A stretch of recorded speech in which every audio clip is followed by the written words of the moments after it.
On the international front, NATO leaders have concluded their summit in Madrid. Among the things that came out of that meeting was approval for the addition of Sweden and Finland. US President Joe Biden also announced plans to provide an additional $800 million in military assistance to Ukraine. I'm joined now by international relations expert Brooks Spector to discuss the outcomes of the summit in Madrid, Spain. Brooks, good to see you as ever. So Biden said yesterday in his closing address that they will defend every inch of NATO territory. Is that to be read as a dare to Putin and Russia? Well, it could be, but it's actually it's sort of standard language, and it goes back to the collective security provision in the NATO alliance's founding documents and the treaty section Article 5, that an attack on one is an attack on all, etc. And importantly, keep in mind that Ukraine is not a member of NATO, so that at least technically an attack on Ukraine was not considered an attack on NATO territory, although once Finland and Sweden become members, that arguably would change the dynamic rather dramatically as far as potential Russian attacks. I think the countries that are most worried about a further Russian advance would be the Baltic states, Estonia, Lithuania, and Latvia, as well as potentially Poland, because they are rather close and border Russia itself. Poland in the case of that small enclave of Kaliningrad, and the three Baltics more directly. But I think what Joe Biden was doing was engaged in a kind of a bucking up exercise. Okay, folks, we've come this far. We have agreed on so many things. We have added members. Aid is military and economic aid is flowing to Ukraine. Now is not the time to relax. The element, though, of, shall we say, the most important element in this is that neither Russia nor NATO want a full-on confrontation, because security experts have said that what would happen then is we'd basically witness a nuclear war and there'd be no winner. And the Russians have said this week that they would only respond to provocation. So how real is the chance, do you think, of a provocation or a confrontation, I should say, now in July versus when Russia invaded Ukraine at the end of February?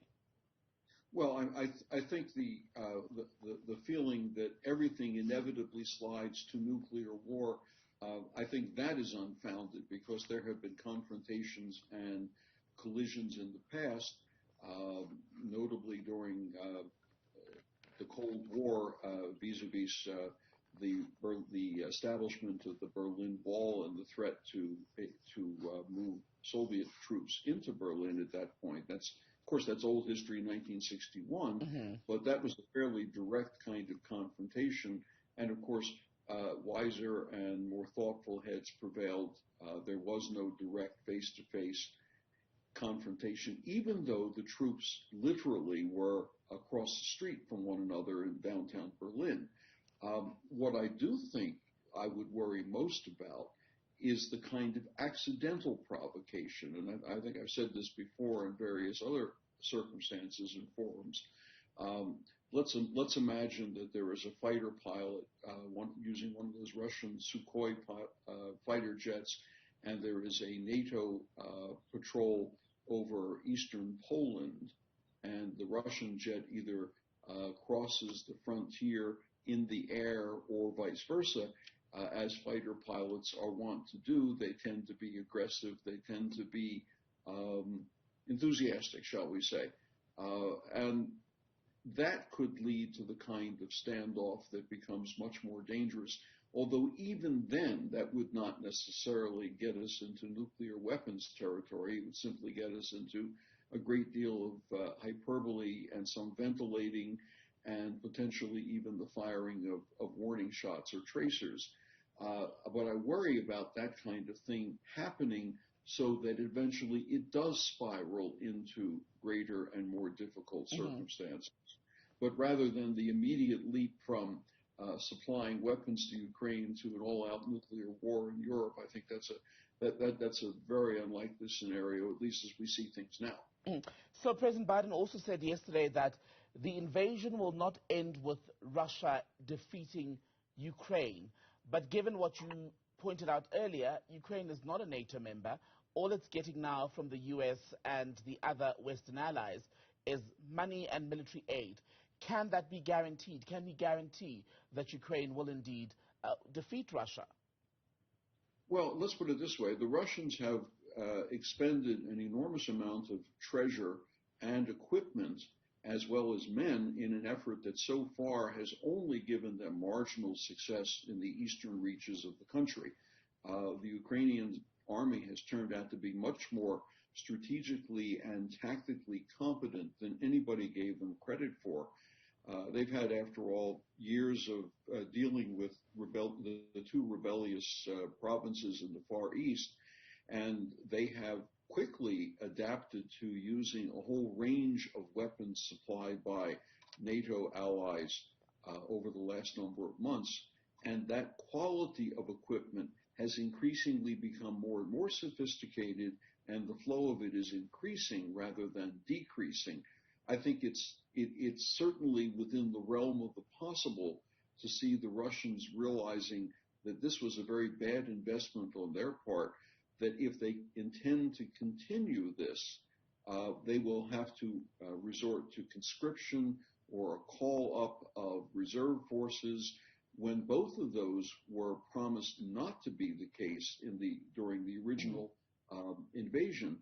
And what that begins to say to us is that there is the move toward a negotiated settlement that looks like X. Now, X is going to be, at this point, pretty hard for us to define, but wars end up at some point. We aren't all in the world fighting all the wars that have ever been fought forever. Eventually, they stop. And in this case, it becomes plausible to see a Russian realization, especially on the part of the president as well as the military leaders, that the investment is no longer worth the trouble of calling up all the reserves, drawing upon all of their spare equipment, drawing upon enormous financial resources, as well as the cost to the economy that the various versions of financial and economic sanctions are already exacting on Russia itself. But you can begin to visualize things like that pushing them a certain way. So what's the likelihood, though, of that happening, Russia calling it a day and saying, well, we've not succeeded in our mission, when you consider that the Russian government, President Putin, and the Foreign Minister, Sergei Lavrov, when they speak, still insist that theirs is a justified cause. They're going in there to defend people, they say, are ethnic Russians who've been persecuted by the Ukrainian government. Yes, Ukraine denies that, but even in the first 100 days, the first month even, people were saying the defeat that the Russians wanted of the Ukrainians did not happen as they expected, and that was a huge disappointment. It was costing more, taking longer, yet and still, going into the 6th month now, they continue to fight on. So what are the chances they'll actually pull out now? Have they not lost too much to simply abandon their cause? No, I think actually the chances for them to begin to realize that this was a bad bet and that they'll continue to throw money after this bad bet is actually growing. The defeat in the area around Kiev was, I think, really important, because that showed that the initial idea that they could quickly, that is the Russians, could quickly move on to the capital of Ukraine, take the capital, manage to effect a change in government and declare mission accomplished, as that famous slogan that was from the Bush administration, unfortunately. They realized that that sign was never going to go up. Now they've concentrated their efforts on the far eastern parts of Ukraine, and especially the two provinces that are largely ethnic Russian, but not completely, and increasingly even the people who they say are ethnically Russian are discovering a sense of Ukrainianness among themselves, according to surveys that I've read. And what I begin to think is that as the flow of Western weapons and as the increasing quality and technical sophistication of those weapons grows, you will see more and more pressure on the Russians to begin to say, okay, maybe our bet wasn't the right bet after all. Now, I'll add one other thing to it. We haven't talked about it. and that's the question of Ukraine's exports. And and I think you and I have talked about this in the past, Ukraine is a major global supplier historically of grains and edible oils, and none of that is reaching the outside world, or very little of it, via the usual seaport route from Odessa and the other ports on the Black Sea, because there are Russian ships in the Black Sea and the harbors are effectively mined. There'll be greater pressure internationally to find a way to create safe convoy pathways through the water, escorted pathways to get the grain out. Because if it doesn't, there are a whole swathe of countries in Africa and the Middle East that are going to be in serious food security, or shall we say food insecurity troubles. And that brings international pressure to bear as well.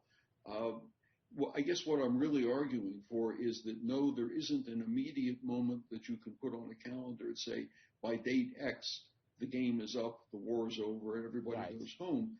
But I think you can also say that by date Y, the international pressures as well as the battlefield pressures begin to push in the other direction. And remember too, I mean, the folks in Ukraine, the Ukrainian army and the Ukrainian government and population as a whole has been extraordinarily resilient so far. And they've managed to make the best of their difficult circumstances in a way that really nobody expected. Brooks Spector, good to have your thoughts. International relations expert speaking to us on Daytime Update.